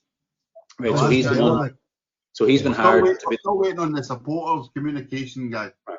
So that first guy's been hired to be the fall guy the next time somebody... Okay, he's hired to hold Nicholson's trousers up. The second thing, Hector, that you touched upon, the publishing of a vision, the laying out of targets, making publicly available, not in the world-class basics, waffleology or anything like that, but actually, they will argue, they made a statement a couple of weeks ago, and the subtlety was in the use of the language, and I don't know whether he just misspoke. He said, yeah, we just signed off on our strategy for the year coming, and our strategy is the same as it always is. And, that's not true. That can't be accurate. You might have signed off on targets. Or alternatively, what you're telling us is nothing's changing. So what one was it? We never know. That's what he said at the Irish. At the Irish, it's in the minutes. It's in the minutes. Class club. Well, in the minutes, he said, we've signed off on our strategy. Our strategy remains the same. Now, you'd review a strategy once a year. You'd review it ad hoc if a Black Swan event happens. But the strategy, by and large, is known by the organisation and everyone works to it. You can break it into bullshit, mission statements, visions, all that shit, but it's communicated. So I have the strategy. I have the strategy ready. The strategy, long term. This is a long term strategy, no short term or medium term. Long term, to be the best club in Scotland, to be financially sound, and to compete in Europe. Well, 2 out of 3 ain't bad, is it? Let's be honest. Yeah. That's strategy, by the way. Strategy. No. So break that down and tell us how. How are we going to compete in Europe when we get horsed every year? Okay, well, the answer to that is probably develop better players. Okay, well, tell us we're going to be a development company. You know, put us as fans to the pin of our collar and say, for the next 3 years, we're now going to do what the English clubs have been doing to us. We're going down south to pick up 50 of the best youngsters, and we're going to pay a compensation fee for each one of them. We're not going to sign any more first team ready players. Every one of them's going to be put on a pathway. And if those 50, we expect 20 to make it. And what you're going to get now is homegrown talent. And that's all we're going to be. And we're going to develop them until they're 22, 23 years of age. And we're going to sell them on. Remember the old Ajax model 20 years ago? Say we're going to be that. And then we as supporters have to back that up by saying, okay, we can suck up the Huns or Hearts winning the league for a couple of years. Because that's what's missing. There's no test. And I said this to Snaffle Taffo earlier. I'm at a point where it's a really dangerous thing because I have a small brain too, Hector, but I can think independently. And if people who are independent and can think independently are asking for these things and repeatedly not getting them, then unlike the blind, the guys who are uber loyal and will never, ever back away from it, I can do without Celtic right now. I have a lot of other things I can be doing with my life. Ironically, when I get my hands on a season book for the first time in nearly 20 years. It's a really dangerous place. If I'm a canary in the coal mine for the club, as a Celtic granda, recently into that club, and I've got a good fucking 20 or 30 years in the clock left yet, I hope. If I'm feeling that way with my disposable income, and it's certainly not another penny, how many more are feeling that way? How many more people are saying, you know what? Fuck you. You know better than us. You won't even talk to me. Fuck away off. I'll go for a nice walk around the park.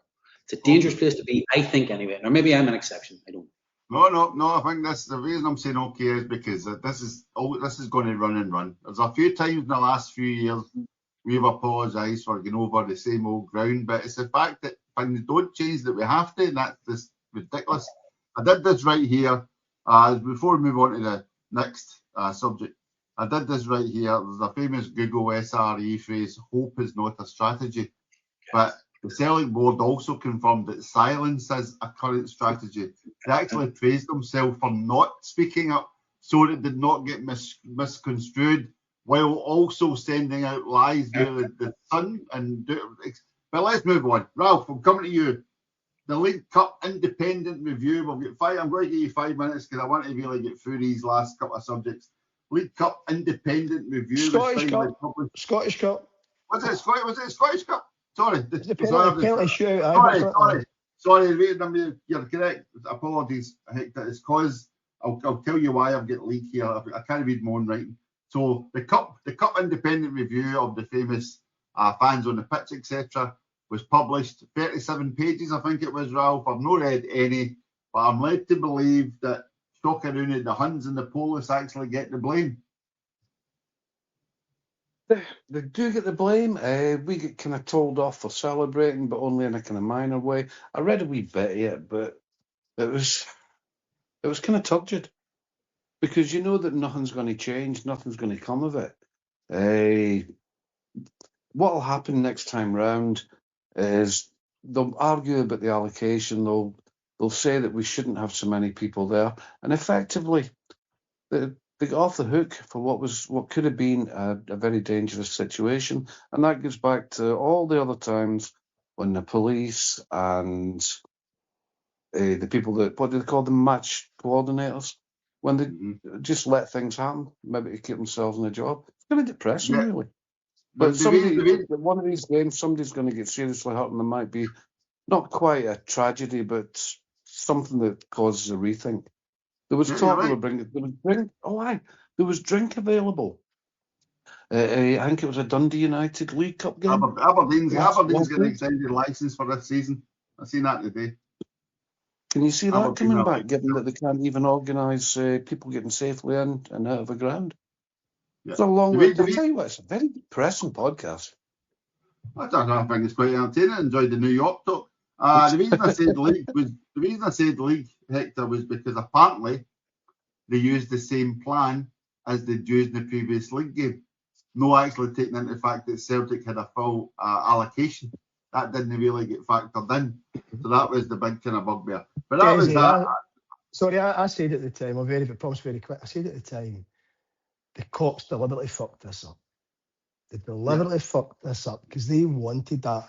Funneling 8,000 fans into a very small section that has been coping at 2,000 over the last couple of games since they cut the allocation, right? If that, the cops got what they wanted. They didn't want the 80,000 allocation at Ibrox or at Celtic Park again. They got what they wanted, and I think they don't care. Nothing will come of it. Nah, So, but sorry, that's it. Nothing will come of it because we've already moved on to Derek McInnes been suspended for 4 games, and we've had that for 3 days, and the Scottish media has appealed. So we'll move on, right? So I'm back to you, Monty, because you did mention John Reid, and I have written here Lord Reid, Lord Parkhead. Remember him, Mr. BT? And now we have a Celtic supporting Prime Minister in Andy Burnham. His only grievance is the fact that we sing "You'll Never Walk Alone" and he's an Everton fan. He wishes we'd just leave it at Liverpool. But my question to you, Monty, is given Dermot used to like spending £50,000 to have a business breakfast lunch with your David Camerons, is a Celtic supporting Prime Minister music to Dermot's security contract ears? You've just asked me. How soon before that we see Andy Burnham coming up for a Champions League game? Would we boo him the way we booed Thatcher? No, I doubt it. I think anybody will get booed what Thatcher did. But she was a different entity altogether. So, as 3 proud Scotsmen, do you believe that Andy Burnham should be welcome at Celtic Park in an official capacity? No. What's the ball? I mean, what's the ball? I have nothing against Andy Burnham. We all hated Thatcher for fucking quite good reasons. Andy Burnham is still she was evil, right? Wasn't she? A modern politician. You know what I mean? A modern politician who will make sure. The fact that he's taking Anis Sarwar to the House of Lords is both fucking mental and a blessing because it means we don't have fucking Anis Sarwar here. That's nice. Monty, what I would say, I would say, right, he's just in the door a week, if even that, right? If it was 2 years from now and he'd followed the similar pattern as Starmer, was supporting the Israelis and the genocide in Gaza, no, he wouldn't be welcome to get fucking dogs abuse. But he's just in the door, less than a week, so we don't know. No, Daizen, honest opinion, if he was supporting Netanyahu and all that, he would get dogs abuse. But let's see what happens next. So this is what I'm saying about where you consume your news story in the Rod Stewart analogy. Burnham was 2 days in the door and he gave the Yanks permission to use UK bases to attack Iran. 2 days. Burnham's entire cabinet are members of Labour Friends of Israel. Every single one of them. Burnham is also backed by them. A guy called Alan Mizrahi, if you're interested in this geopolitics shit, find a guy called Alan Mizrahi on Twitter. You'll find his Substack as well. He is blown away by what has been achieved in the last 48 hours by Netanyahu. Essentially, they've just took over the US military.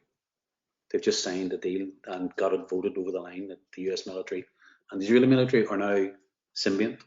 And a guy will be appointed on a statement of work who's not responsible or accountable to Congress. Mad stuff. It's a coup. Burnham has took over from Starmer. Milei is clearing the decks in Argentina for them. We're in the middle, guys, of being so hoodwinked into fuck knows what. And Andy Burnham, because he wore half Celtic and Everton hat, gets a bye ball because no one talks about what the cunts do. And I know I'm a real dark fucking place. I need to cheer up. You've been sitting in the dark on this. That cunt, I promise you, will prove to be every bit as bad, if not worse, than Starmer. These people are bought. Yeah. We're back to someone running messages on behalf of a billionaire. No different than Nicholson runs messages. Desi, you started it. You asked the question. I know. I'm going to add to that. Because wait now. I chucked the Labour Party when Starmer came down on the side of Israel, and I had a phone call off them last night saying that if Burnham goes in the right direction, if he goes into the right direction and does this and carries on with that, would you consider coming back and putting your direct debit back in? I says, no, he's just given permission for the Americans to do defensive strikes. Now, there's something. And use air bases. So no, she hung up on me. She hung up on me. This on that Monty, he did say his first foreign visit would be to Israel. And anyone else that reads the Private Eye will have seen many a wee story in the Private Eye about how Andy Burnham gets lauded for. If you go to Manchester, I swear to God, I go to Manchester quite a bit, and the number of crans running about Manchester with big new sky risers, skyscrapers getting built, these big new high risers. But then you start to find out the story behind it. It's one builder, and they're getting various loans for the council and development funds, and it's all. And the local builder actually took them to court, and the case get dismissed due to a technicality when raising the case or these sort of things. So I'll play it, Monty. Let's play it. But I just think Dermot will be sitting there going, I'll be phoning the Home Secretary in the morning once Andy gives me the direct number, because that's why Lord Reid was at Celtic Park for those all the airport scanners. Everybody walks through. Think of Dermot every time you do that, folks. Brian Wilson. That's why Wilson's still in a fucking job. Boom. What, a football club will be formed to feed the poor of the East End of Glasgow. And now what the fuck happened? Lord Livingston called us all anti-Semites, if you remember. I was reading last night how Jim Murphy's Ardennes consultancy, I think it's like the head of the cabinet, has just left his lobbying group to join Burnham's cabinet, and that's all. That's a nice wee Celtic connection, isn't it? So that's lovely. Right, let's go back to the football. I need to get some back to the football. Let's go back to Hector.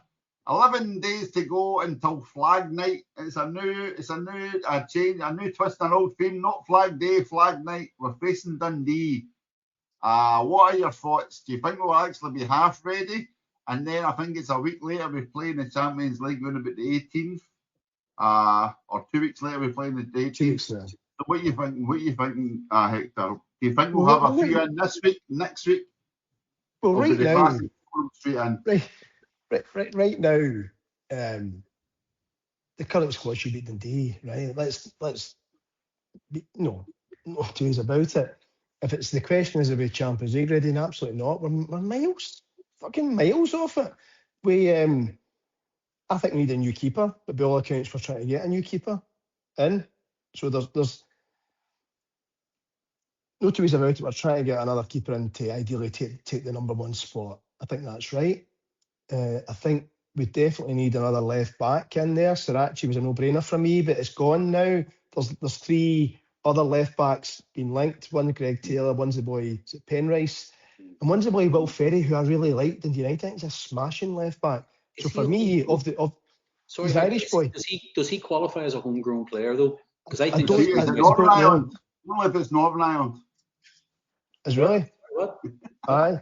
But he's a really, I think of the three of them, he'd be the one that I would go for him, Ferry, right? Alistair Johnson, is he staying, is he going? Hopefully he stays, but the Celtic board being named, they get a big offer, he'll go.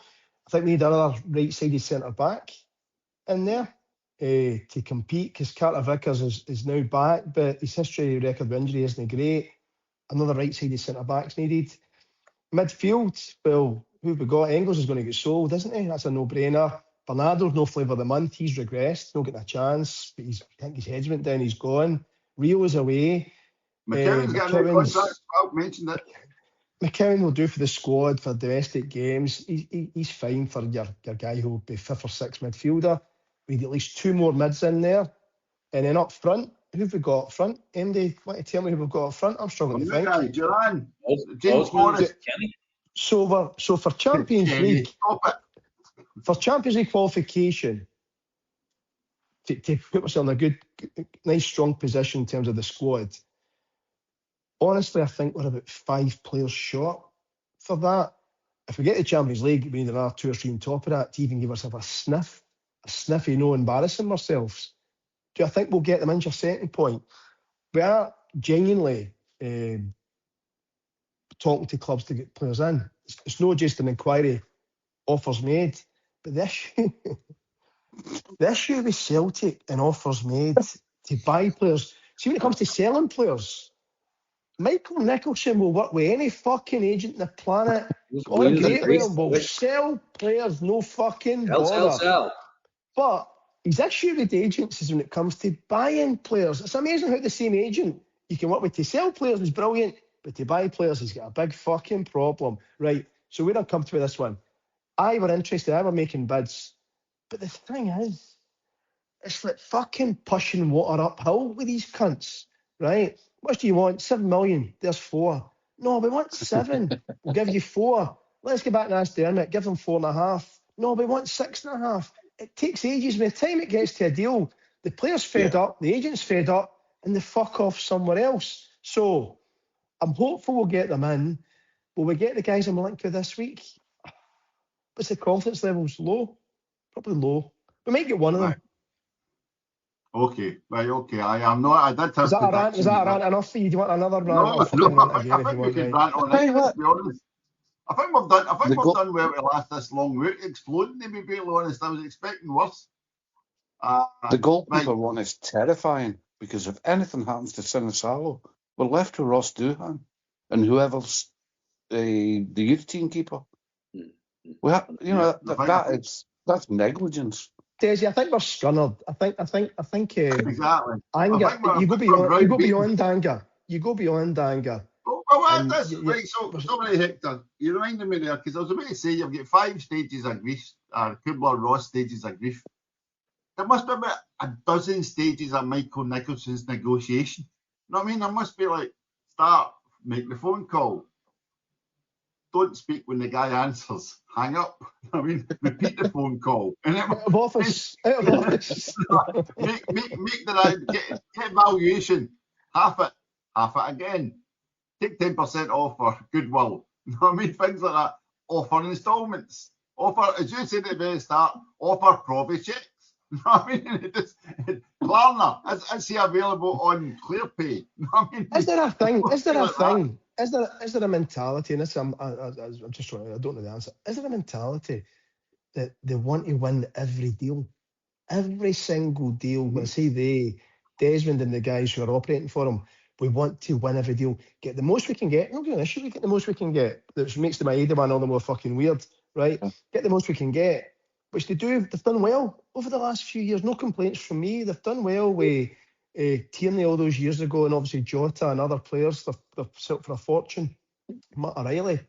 When it comes to buying players, they still want to pay the same they paid 25 years ago. Whereas when it comes to selling players, they're getting 5 times what they sold guys 4 years ago. So why won't they move with the... Engels was the one example where Rodgers got him to push the boat at the last minute, and they're going to more than double their money on him. And Engels hasn't been a 9 out of 10. He's been good, but he's not been a 9 out of 10 superstar for us. But clubs can see the potential. Why don't we follow that model? Who's the last Scottish player we signed apart from Luke McCowan, which we nearly fucked up for 250 grand? Who? Of consequence, who went on to be a first team player? Taylor, maybe Greg Taylor. Taylor under Lennon. Willie Wallace from Hearts. Seriously, because this is the answer to all of this lies in domestic dominance, I think. And I think also strategically the club isn't looking at the right markets. Because if you look at all the ones that we missed, in inverted commas, John McGinn, Lewis Ferguson, Lennon Miller, Aaron Hickey, you look at all the Scottish players playing their trade in top leagues like Serie A, Premier League, Championship is arguably a top league now, they talk it in that term. How difficult would it have been even to sign that young fella Just from Motherwell and take 6 million of the huge big stack of cash that's behind you and give it to a Scottish team and let them take that 6 million and invest that to develop more Elijah Justs or develop more Lennon Millers. Get a Lennon Miller for 2 or 3 years, ready-made replacement for Calmac, ready-made replacement for Bruni even. All of these things. And a rising tide lifts all boats. Even signed Chaiwa from Hibs. He knows the league. He was dominant last year. I'd have took Cammy Devlin until the last game of the season and realised what a toe rag he was. Fuck it, yes, get it up. Why not do that? It's not difficult. You don't need a global scouting network. Who was the left back, Desi at Aberdeen? Remember we fucking ranted about him 2 seasons ago. Oh, big small fella. But again, I was going to say to you there. Why not? I need this to outliers, because the rest of them just disappear into the lower leagues. Let's be honest, most of the Scottish players and the Celtic players that are playing have maybe We like should John be Ivor. the vehicle. Sorry, Desi, we should be the vehicle. We should be the aspiration vehicle for the young player in Scotland. If I can get my way into that Celtic team, I'm fucking made for life. The whole Jock Stein thing, I'm delighted I finally got you. Now I'm away out to try and find somebody better than you. But Monty, we should use both. I agree with you to a degree, because even European football, and I know we go Champions League, but the other competitions, right? We've got to have some homegrown players. So that's always, I think it's 8 of the 25 squad, something like that. So we've always got to be in the front foot when it comes to the local players, who we can afford to buy anyone we want from all the other. We know that. And it is a bit laziness or not paying the going rate to a Scottish club, which I think is probably the truth, right? But at the same time, the other markets, we have been successful going to other markets, but there doesn't seem like Japan was Ange. That wasn't the board, that was Ange. Yeah, that wasn't the scouting system, that wasn't football operations, it was Ange. But we pulled Duran in there from, was it Azerbaijan? I can't remember. Paraguay, wherever the fuck, yeah. Right. So we have gone to other markets well, but there doesn't seem to be a partner, a consistent. No, but don't forget. Is it an identity, Hector? Don't forget, a head of recruitment is not a signing priority right now. We've not got a head of recruitment in the moment. We've not got a head of anything football-wise. Right, I'm going to call it a day on that just now. I would say I have joked quite a bit, just talking about the signing approach and winning every signing, Hector. I have joked in our WhatsApp quite a few times about stop trying to fucking pretend you're on The Apprentice. And it's that feeling you get as if they need to tingle. What's the Trump book again? Remember? Something The Art of the Deal or whatever. The Art of the Deal. The Art of the Deal. As if they fucking read that in the toilet one day and think they're Donald Trump, who was fucking really bad at negotiating. But that's by the by, right? So we're running over as normal. So good to know that we're back to the standard 90 plus minutes. So apologies, folks. But I just want to end. I just want to end on a kind of poignant note, and it's Kevin Keegan passing away, right? And I know he did not play for Celtic. Paul Larkin put up a cracking photo with him the other day, and he's got a Celtic scarf and that on. But I just wanted to have a quick chat between us. Doesn't need to be chapter and verse, just a quick chat about. It's strange because it really affected me. And like I remember, Kevin Keegan was probably one of my first football icons that I remember experience. Like Kevin Keegan playing for England in the home internationals. I mean, like that was a thing. You know what I mean? Like that was. I didn't even know he played for Liverpool. I wasn't even that. I'd have been too young to be that interested. But I knew who Kevin Keegan of England was, with the white shirt and the blue and the red. And then you get a wee bit older and you start to kind of see him. And then the whole Germany. And he was always just this football icon. And then the more you learn about him, the more you realise what a lovely guy he was. And then you saw the tributes the other day. And I just thought, as I say, it really affected me. And I really thought, is this us now getting to the age? Monty touched on the Celtic Granda thing the other day. We used to talk with Celtic Da or entering Celtic Granda. But are we now entering the phase of our heroes they're going to start fading out? Like I was reading how Terry McDermott is too ill so he had to send a family sent a tribute to Kevin Keegan. Terry Dalglish isn't aware. No, like all these sort of things. We're at that age now where it's our stars. That makes sense? Any thoughts on the Kevin Keegan thing? Well, Kevin, I'll probably, we're roughly the same age. He's one of the first, I suppose, icons, because for the younger generation, when we're young, 7-8-year-old, the TV basically is 3 channels. That is it. You've BBC One or BBC Two and ITV or STV, and you'd match the day on one of them, BBC, and ITV was what was there?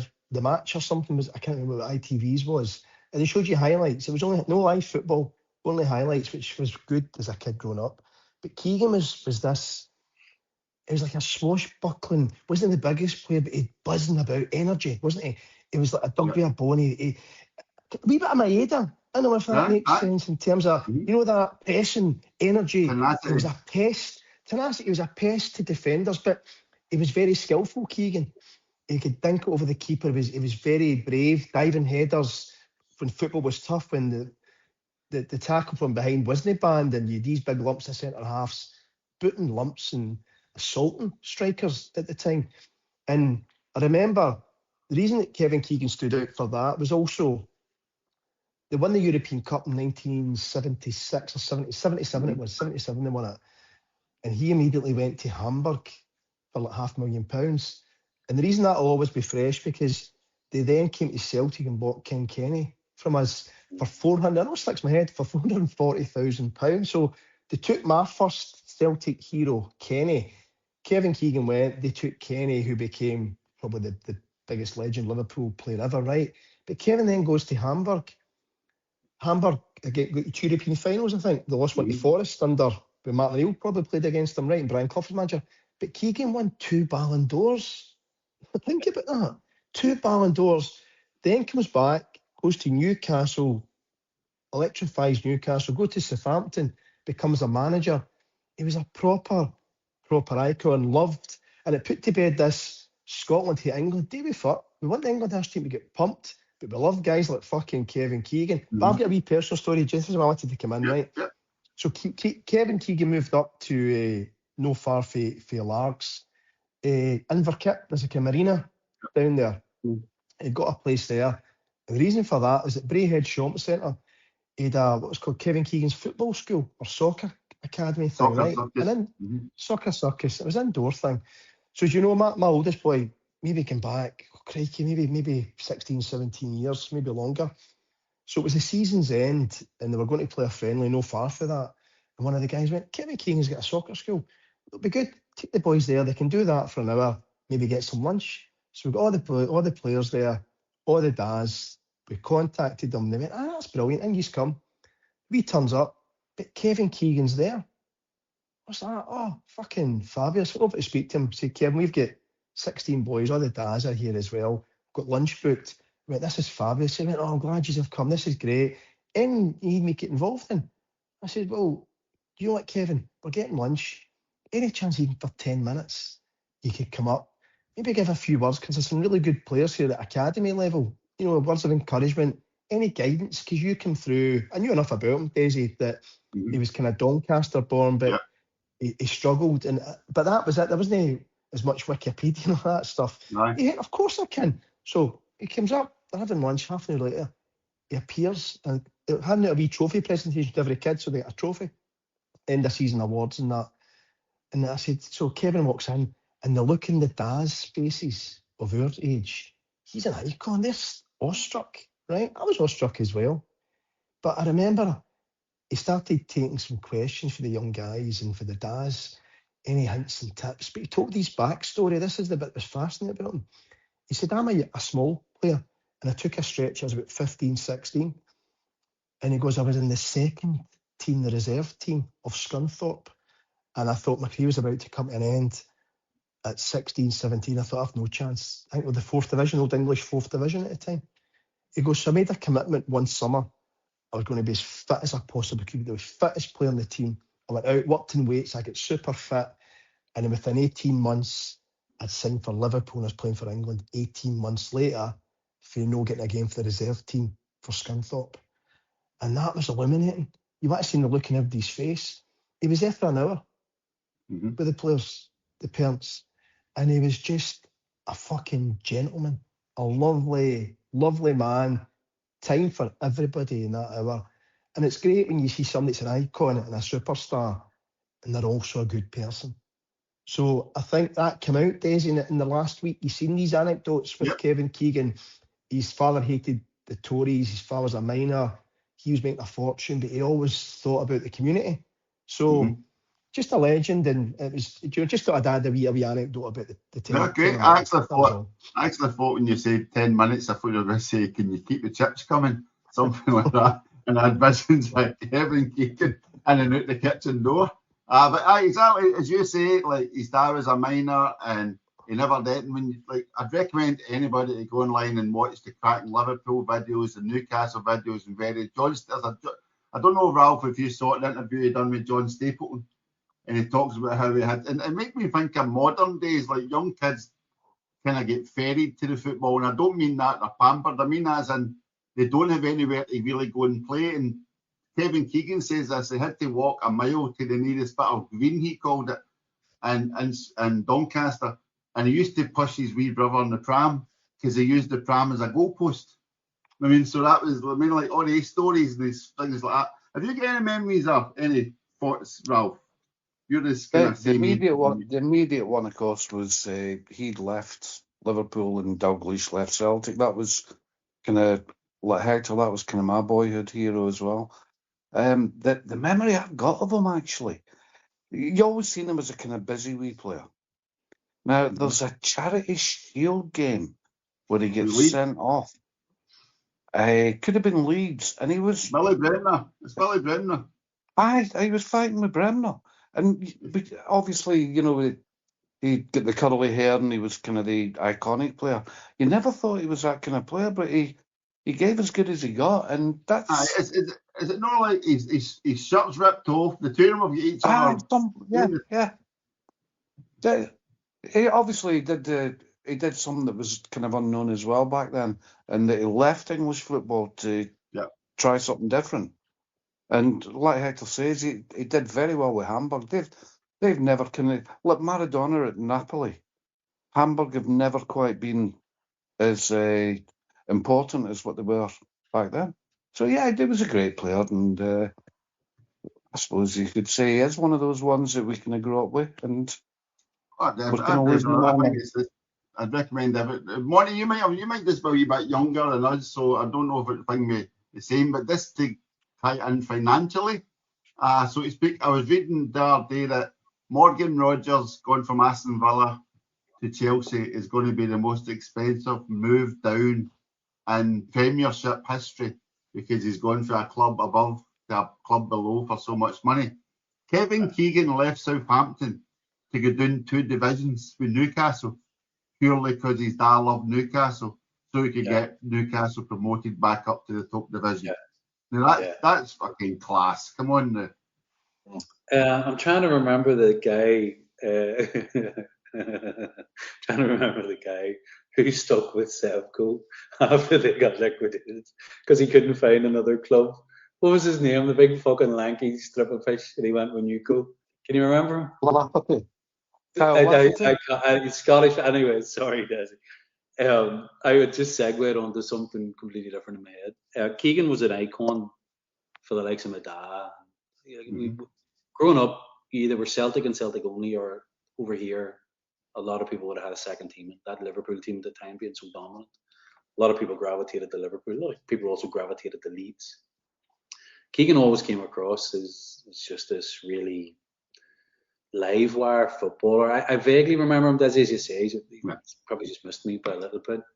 But as you guys were talking about it, I looked up some quotes. There's a fantastic quote that he has here. Everything I turn up to, I think I'm going to enjoy. I never look back, so I don't have regrets. And the only one that I ever remembered him for was the rant, the rant against Ferguson. I love it. And I seen a little clip doing the rounds of him and Ferguson at the races. It must have been maybe a week later. Was that a week later? You're joking me. And they'd kind of buried the hatchet and it was all done. They made up a week later. Was that what it was? And then I seen another one where he did the fucking, I'd love it, I'd absolutely love it if we beat them. And he was doing it as a kind of a gag for someone who was just looking at a clip. He came across a very decent fella. To do that for your hometown club, that takes a lot of, that's just genuine football. Could you think of one footballer in modern times who genuinely would do that? His love for Shankly stood out as well. And it was interesting, and Shankly's adored Keegan, but Keegan just seen Shankly. Without Shankly's the guy that took him on the trajectory. You need that inner drive, inner drive and to push yourself, but you need somebody to. If somebody's has got that total belief, and that's any industry, not just football, sport, but business, anything. Where if you've got a boss who sees something in you and actively encourages you and pushes you, there's nothing like a mentor, a super mentor, nothing better than that. Nothing better. I think he had that with Shankly. I think Shankly did that. It's like trying to get signed with Mike Nicholson. Yeah, there's a cracking bit where he quotes Shankly. He's waiting. He's sitting on a bin outside Anfield waiting on Shankly, and Shankly turns up. You all right, son? And he's like, how's about £30 a week? And he says, I'm on more than that, it's comfort. And he says, what about £40 a week? He said, that would do me. And he went, right, there's a game on Sunday, or there's a reserve game on Monday. What you want to do? He went, I didn't come here to play the reserves. And he scores in his debut. But they wouldn't let him into the game because nobody recognised him. And he had to beg to get into actual Anfield to get his like. The guy's like, there's no tickets here for you. He went, I'm playing in this game. And eventually they get in. You know what I mean? I just found another quote from him, and it's kind of pertinent to where we are. And I never knew this. So he resigned as Newcastle United manager September 4th, 2008. And the quote attributed to him, how fucking relevant is this given our recent past? It's my opinion that a manager must have the right to manage, and that clubs should not impose upon any manager any player that he does not want. I've been left with no choice other than to leave. It's going back. Exactly. Perfect. And there's also, to go with that, there's a perfect, when they introduce, because they get a lot of abuse for selling Andy Cole. When he sold Andy Cole. Andy Cole was a brilliant striker. He sold Andy Cole, but then he brought in Alan Shearer a little bit later. And he's introducing Alan Shearer. And Alan Shearer kind of laughing at each other. Yeah, eventually I've got him. And then Kevin Keegan just turned around and goes, I'd just like to take this moment to say thank you to every one of the fans, because it's your money that bought this guy. And he starts to list all the ways the fans pay money into the club. Replica shirts, match day programmes, pies, he just keeps going. He's like, and it's my honour to spend that money, try to bring the best players in for you. I mean, so it's your money I'm spending. No Mike Nicholson fucking spending the board's money. It's the fans' money. And like maybe that's why it's so relevant, I think, in Canada. It is relevant to us because that man still had the respect for the fans, and maybe that's what's missing a lot at this point in time in football. And cynically, Desi, that's maybe why O'Neill's here. He's papering over that crack because that's a fissure for us at the minute. There is no connection between those that are running the club and the support base. And Keegan was obviously someone who bridged that just because he was a genuine football man. So yeah, a genuine, lovely man. So rest in peace, Kevin Keegan. So thank you very much, folks, for bearing with us. I know we've been on tonight, but as you can see, there is still quite a lot of shitty things to talk about. Hopefully things will clear up over the next few weeks. I am going on holiday, so I don't really care. I'll be in sunny Spain come Sunday, so we won't be able to. I actually fly back on the Sunday. I will be at Flag Night. Hector, you'll be there, I'm assuming, for Flag Night. You know, Desi, one of my aspirations is always to go to a Monday night Flag Night, and it's coming true. That's it. See, if you just hold on long enough, those dreams will all come true. So you and I can be at Flag Night, and I think we will try and get on before the Champions League game, rather than being a miserable one post it. Let's see what signings we can make before the Champions League. Let's live in hope. Let's live in hope. Yeah, and don't forget, don't miss the showcase opening of the new season. How can you? 8 o'clock Saturday night, Sky Sports. All the fucking razzmatazz and the jazz of 3rd versus 7th from last year. Yeah. Hey, if we're lucky, we might get another Adidas kit launch. There's only been 7 so far, and there's even one today. Last week. So keep your fingers crossed. Right. So thank you very much, folks. Just left for me to say thank you to Hector Bandido. Thank you, Hector. Thanks, guys. Thank you, Monty. Conceded. Is it still C for conceded, Monty, or is it C for could there be a wee chance? I hope so, Desi. Maybe I'll update that. There could be a wee chance. Fingers crossed. But thanks, lads. Okay. Monty C. Keep the faith. Let's have a spelling error. And then Ralph. Thank you very much, Ralph. Mal. Cheers. Good evening, and let's look forward. Try and look forward to something good happening. Dundee United just took Ralph usually signs off with, I enjoyed that, and obviously not tonight. Clearly tonight was difficult. A bit like George the listener, not tonight.